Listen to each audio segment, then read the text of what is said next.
My fiancée slept with 3 strangers at her bachelorette party, so I vanished silently, and what unfolded next shattered her perfect life beyond repair. Mia and I, both 30, met when we were 24. We were at a mutual friend's birthday party. I remember seeing her across the room, laughing at something someone said and thinking she was the most beautiful woman I'd ever seen. She had this infectious energy, the kind that made you want to be around her. By the end of the night, we were sitting on the patio talking about everything: music, movies, travel, dreams, and I was hooked. We started dating a few weeks later and moved in together after a year. Things were great, or at least I thought they were. Sure, Mia liked to party more than I did, but it was never anything extreme, or so I believed. I figured we balanced each other out.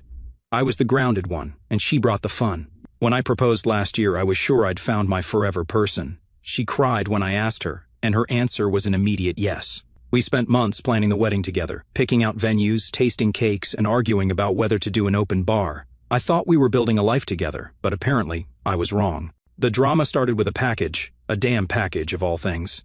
I wasn't even supposed to be home at that time. My shift ended early, and I figured I'd surprise Mia by coming home and cooking dinner. When I got to the apartment, I saw a small gift bag sitting at the door. It had a glittery tag on it that read, "To the wildest bride-to-be, you deserved every second of it. Love, Tasha." At first, I didn't think much of it. Tasha was Mia's best friend, practically glued to her side since college. I always thought she was a bit over the top, loud, dramatic, and the kind of person who thrived on chaos, but I tolerated her for Mia's sake. They were the fun duo, or at least that's how Mia always described them. Still, something about that note gave me a weird feeling. I brought the bag inside and set it on the kitchen counter, staring at it for a good 5 minutes. My brain kept going back and forth. It's probably nothing, but why does it feel weird? I decided to open it. I told myself it wasn't snooping, it was just curiosity. Besides, it was addressed to Mia but left out in the open like that. Basically an invitation, right? Inside, there were the typical bachelorette party things: a cheap plastic tiara, a bride's last ride sash, and some glittery confetti that spilled everywhere. But then, at the bottom of the bag, there was a pair of men's boxers, used, not freshly laundered. My stomach turned, but I tried to rationalize it. Maybe it's a gag gift, some kind of stupid joke. Then I saw the flash drive. I don't even know what possessed me to check what was on it. I guess I was already uneasy from the boxers, and something about the way the bag screamed Wild Night wasn't sitting right with me. I plugged it into my laptop and opened the only file on it. The video started off innocently enough. Mia and her friends were sitting in a booth at some club, laughing and cheering. The camera wobbled as it zoomed in on Mia, wearing the tiara and sash. She looked gorgeous, as always, but there was something off about her energy. She wasn't just celebrating, she was on another level, like she didn't have a care in the world. The next clip was where things started to go downhill. Mia was on a stage at what was clearly a strip club, grinding on a male stripper while her friends whooped and hollered. At first, I thought, okay, it's a bachelorette party. Not great, but not the end of the world. But then the camera followed her as she pulled the stripper off stage, giggling and leading him toward a private room. I paused the video, my heart was racing. I told myself not to overreact. Maybe it was just for show, right? Maybe she went in there, had a laugh, and walked out. But I knew better. Deep down, I already knew. The next clip removed all doubt. It showed Mia sitting in a lounge area surrounded by 3 guys. They were laughing, drinking, and flirting, but it didn't stop there. One of them leaned in and kissed her, and she didn't just let him, she kissed him back. Then another guy joined in. By the end of the video, she was leading all 3 of them into what looked like a hotel room. Tasha's voice in the background made it worse. She was laughing and narrating the whole thing. "Mia, you're a legend. Bride of the year." I sat there, staring at the screen, feeling like my chest had been ripped open. This wasn't the woman I'd spent the last 6 years of my life with. This wasn't the Mia who used to fall asleep on my chest while we watched stupid rom-coms. This wasn't the Mia who talked about how excited she was to start a family with me. Mia came home that evening like nothing had happened. She kissed me on the cheek, asked about my day, and went on about how Tasha had the best ideas for wedding decorations. I just nodded and smiled, pretending everything was fine, but inside, I was done. I couldn't even look at her without seeing that video in my head. I felt like an idiot for not seeing it sooner. Had there been signs? Did I miss them? Or was this the first time? I didn't know, and honestly, I didn't care. The woman I thought I was marrying didn't exist anymore. That night, I didn't sleep. I lay awake, staring at the ceiling, replaying the video over and over in my mind. Every laugh, every kiss, every touch felt like a dagger. I wanted to confront her, to yell, to demand answers, but I knew it wouldn't change anything. The next morning, Mia got up early to get ready for work. She kissed me on the forehead before leaving and said, "I can't wait to see you tonight, babe." I smiled and said, Me too. The second Mia left for work, I started moving. I didn't even sit down to have coffee or think about what I was doing. I just grabbed my duffel bag from the closet and started packing. Clothes, toiletries, my laptop, chargers, whatever I could fit without making a mess. I wasn't planning to come back, so I didn't waste time trying to decide what to take or leave. I knew the furniture wasn't worth the hassle, and I didn't care about most of the shared stuff anyway. Let her keep the couch, the TV, the kitchen gadgets. She could have it all. I just wanted out. As I was packing, I realized I'd never done anything like this before.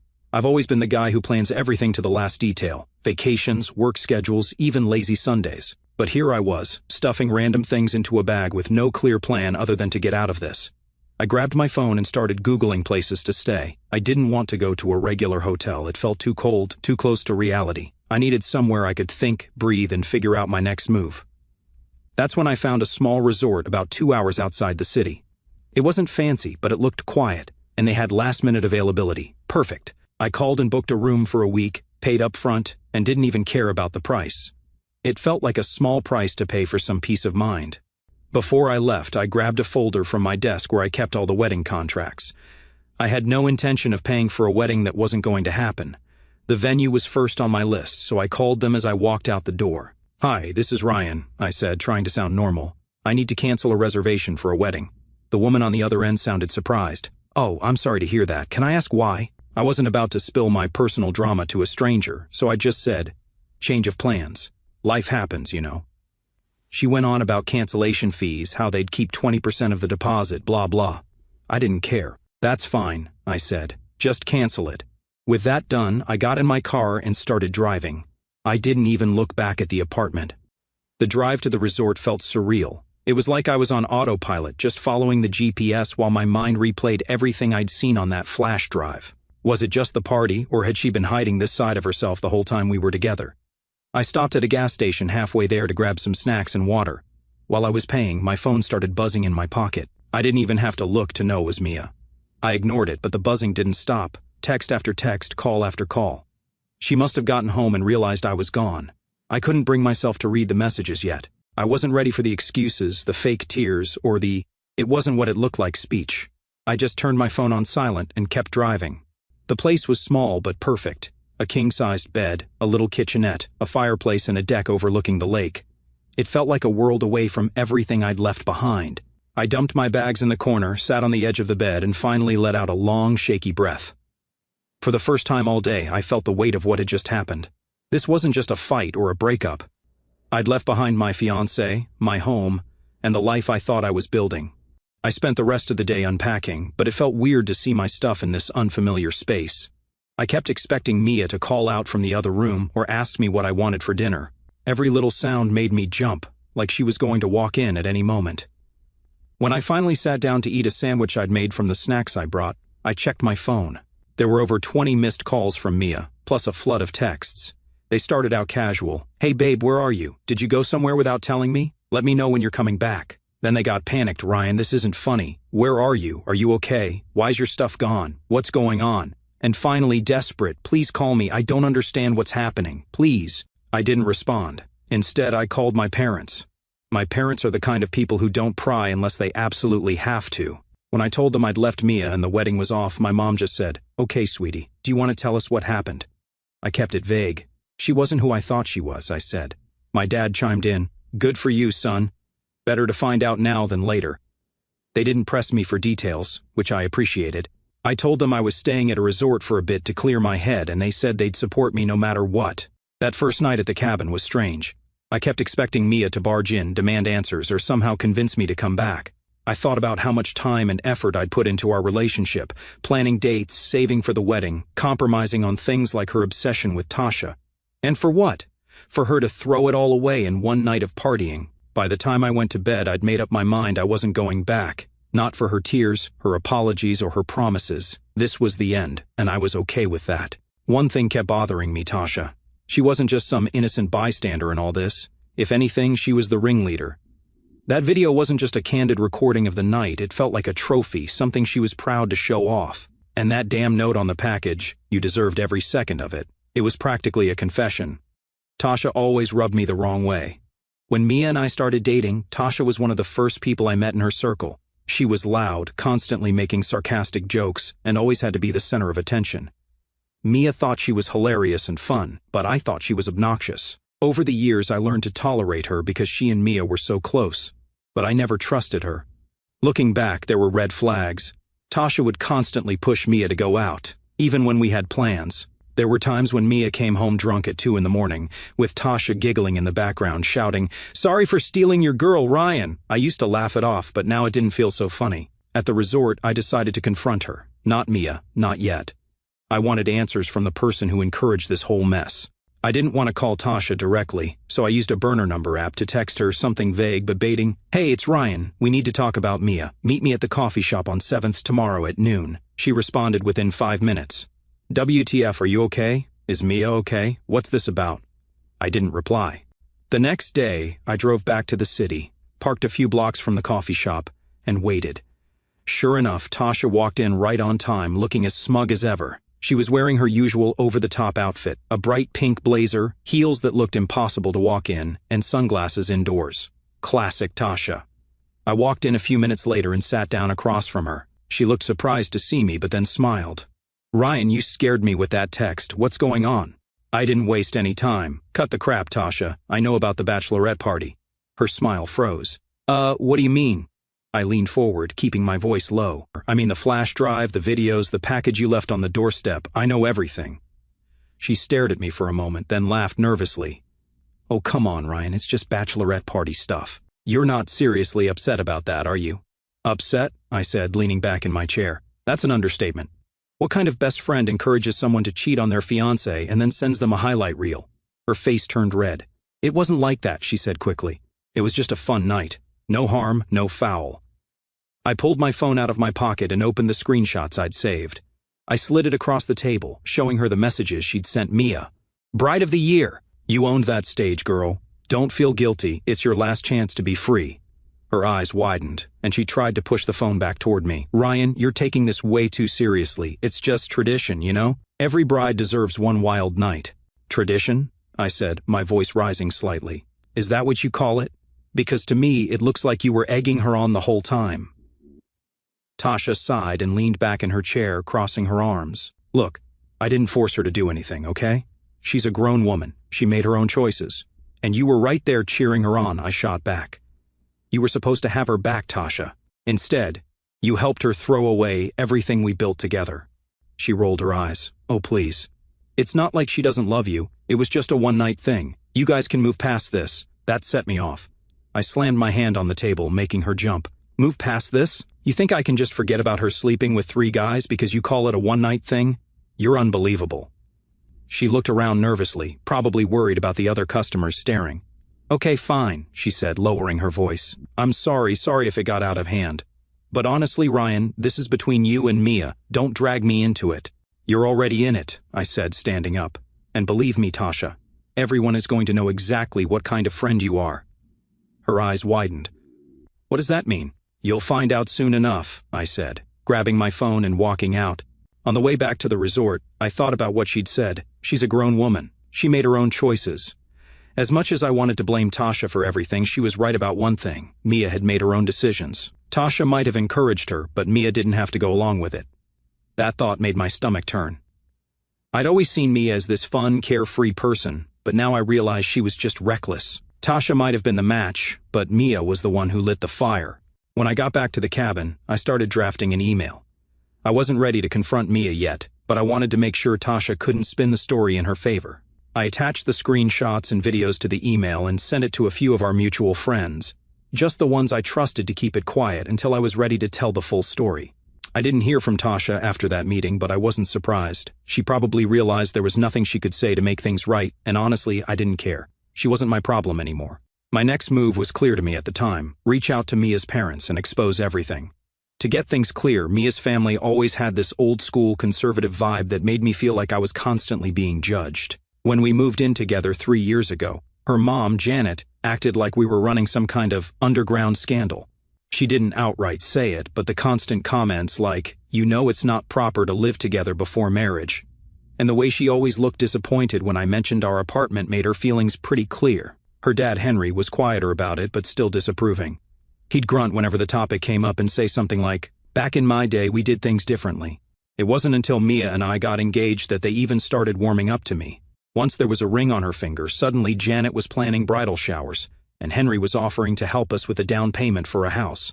It was like I'd passed some invisible test, and now I was finally worthy.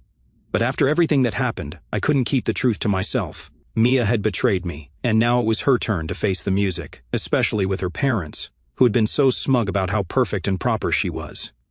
They had always supported her emotionally and financially, as they were quite wealthy. Mia's texts and calls hadn't stopped since my conversation with Tasha. "Ryan, please answer me. I know you're upset, but we need to talk. I love you. Please don't give up on us." Every message made me angry. She didn't get to play the victim. She made her choices. I hadn't responded to a single text or call, and I didn't plan to. But then Janet texted me, "Ryan, what's going on? Mia is a wreck. Please call me. We're worried." I stared at the message for a while before deciding I needed to do this in person. If anyone was going to deal with Mia, it wasn't going to be me. Let her parents handle it. They always acted like they knew better anyway. The next day, I drove back into the city and headed straight to Janet and Henry's house. I didn't tell Mia I was going, even though I knew she'd probably lose it once she found out. When Janet opened the door, her face lit up with a mix of relief and concern. "Oh, Ryan, thank God you're here. What's going on? Mia is so worried about you since yesterday." Henry was sitting in his usual chair in the living room, flipping through a newspaper. He looked up when he heard my voice. "Ryan," he said, nodding. "Glad you're here. Maybe you can tell us what's going on." I stepped inside and sat down on their pristine couch. "I came to tell you the truth," I said, keeping my voice steady. "You're going to want to sit down for this." Janet looked confused but sat across from me, clutching her hands together. Henry leaned forward in his chair, his brows furrowed. I pulled out my phone and opened the folder of evidence. "Mia's been lying to you," I said, "and to me. The wedding is off because of what she did at her bachelorette party." Janet gasped. "What are you talking about? What could she have possibly done that's so bad?" I handed her my phone. "Watch this." She hesitated, looking between me and the screen. Then she hit play. Her expression shifted from confusion to horror as the video played. "Oh my God," she whispered, her voice shaking. "This can't be real. Tell me this isn't real." Henry stood up, his face red with anger. "What's going on? Let me see that." Janet handed him the phone, tears streaming down her face. As Henry watched, his jaw clenched, and his hands gripped the edges of the phone so tightly I thought he might crush it. "This is what she did," I said, my voice calm but firm. "She didn't just betray me, she made a spectacle out of it, and her friends encouraged her the whole way." Janet buried her face in her hands, sobbing. "I can't believe this. I can't believe she would do this." Henry paced the room, his fists clenched. "That girl, that damn girl," he muttered. "We raised her better than this. What the hell was she thinking?" "She wasn't thinking," I said, "and now she's trying to get me to forgive her, but I'm done. I thought you both should know the truth because I'm not going to clean up her mess." Janet looked up at me, her eyes red. "Ryan, please, can't you just talk to her? Maybe it was a mistake. Maybe she was pressured." "She wasn't pressured," I said, cutting her off. "She made her choices, and I'm not going to spend the rest of my life wondering if she'll make them again." Henry stopped pacing and pointed at Janet. "This is what happens when she listens to that damn Tasha instead of us. I told you Tasha was trouble. I told you." Janet nodded, wiping her tears. "We should have said something. We should have stopped her from moving in with you. Maybe this wouldn't have happened." I almost laughed at the irony. "You think me moving in with her was the problem?" I asked. "You've been so obsessed with what's proper that you never saw the real issue. Mia's reckless. She's been reckless for a long time, and now she's paying for it." Henry sat back down, shaking his head. "Unbelievable. Absolutely unbelievable." I stood up. "Look, I'm sorry to drop this on you, but it's your problem now. She'll probably come to you for help, and you can decide how to handle it. I've already made my decision." Janet grabbed my arm as I walked toward the door. "Ryan, please, don't tell anyone else about this. Think of the embarrassment for our family." I pulled my arm away gently. "That's not my concern anymore, Janet. You'll have to deal with that yourselves." As I drove back to the resort, I felt a strange sense of closure. For years, Mia's parents had looked down on me, treating me like I wasn't good enough for their daughter. Now they knew the truth. Their perfect daughter had ruined everything on her own. Later that evening, I got another voicemail from Janet. "Ryan, it's Janet. I don't even know what to say. Henry and I are devastated." We confronted Mia, and she's completely fallen apart. She said she doesn't know how to fix this, but honestly, neither do we. "I just want you to know that we're so sorry. If you ever want to talk, we're here." I deleted the message. Mia could deal with her parents now. I was done. Let her explain herself to them. Let them pick up the pieces. I wasn't her safety net anymore. It didn't take long for the truth to spread. After dropping the truth bomb on Mia's parents, I decided to widen the circle. I wasn't being vindictive, okay, maybe a little, but people needed to know what Mia and her crew were really about. If I didn't say anything, they'd sweep it under the rug like it never happened. That wasn't going to fly. The first person I reached out to was Rachel, one of Mia's closest friends. She wasn't at the same level of chaos as Tasha, but she was there that night. She played along, cheered Mia on, and probably thought it was all harmless fun. I wasn't giving her a free pass. I sent her a short text. "Rachel, I know what happened at the Bachelorette party. I've got the videos and messages to prove it. Don't play dumb, we need to talk." Rachel called me within minutes, her voice shaky, like she was caught off guard. "Ryan, what the hell is this? Where did you get this?" "Does it matter where I got it?" I said, keeping my tone calm. "You were there. You saw everything." She stammered for a bit before blurting out, "I didn't know it was that bad, okay? I thought it was just some dancing and flirting. I didn't know." "You didn't know she disappeared with 3 guys?" I cut in. "You didn't know she cheated on me in front of all of you?"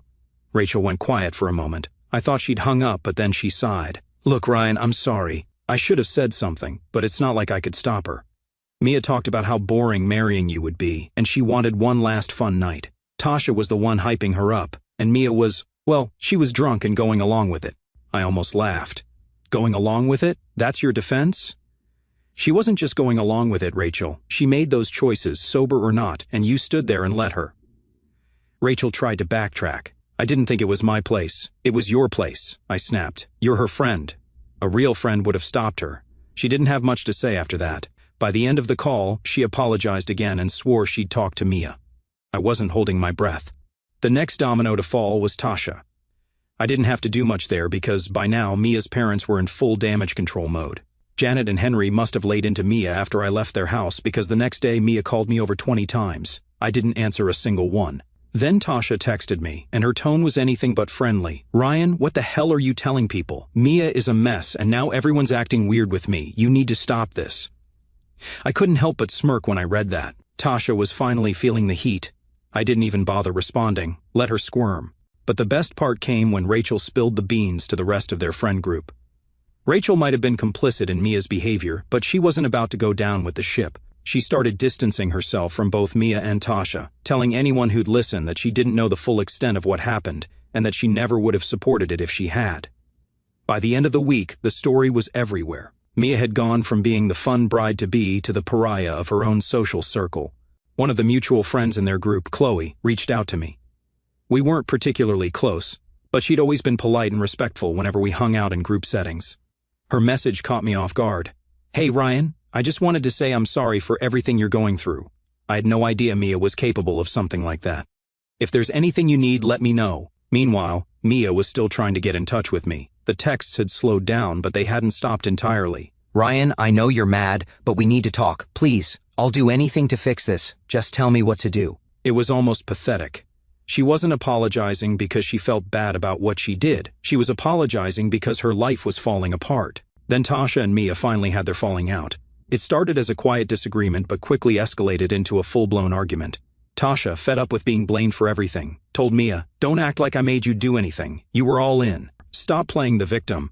Chloe heard about the fight and texted me, "Tasha and Mia aren't speaking anymore. Tasha's telling everyone Mia used her as a scapegoat. It's a mess."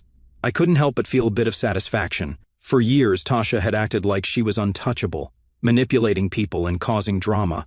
The last I heard from Janet, Mia was completely falling apart and struggling to get her life together. At first, I thought it was just emotional fallout, crying, begging, the usual. But as the days passed, I started hearing bits and pieces from mutual acquaintances about how bad things had really gotten for her. Apparently, Mia's parents, Janet and Henry, had reached their breaking point after our conversation. I knew they were angry, but I didn't expect them to go as far as they did. From what I heard, Janet tried to talk some sense into Mia after I exposed everything. Mia's response? She blamed me. She said I overreacted, that I should have been more understanding, and that it wasn't fair for me to ruin her life over one mistake. That didn't sit well with Janet and Henry. They'd always been about appearances, and having their daughter's dirty laundry aired out to their friends and extended family was their worst nightmare. When they realized Mia wasn't taking responsibility for anything, they kicked her out of the house. It wasn't just a threat either. They packed up her stuff, left it on the porch, and told her not to come back until she figured out how to take accountability for her actions. Knowing Janet, she probably threw in something like, "You're an embarrassment to this family." Mia tried to stay with Tasha, but that didn't go well either. After their blowout fight, Tasha wasn't exactly eager to let her crash on the couch. Tasha made it clear she didn't want to be involved in the mess anymore, and letting Mia stay with her would only make things worse. Chloe told me Mia had reached out to a few other friends, but most of them had already distanced themselves.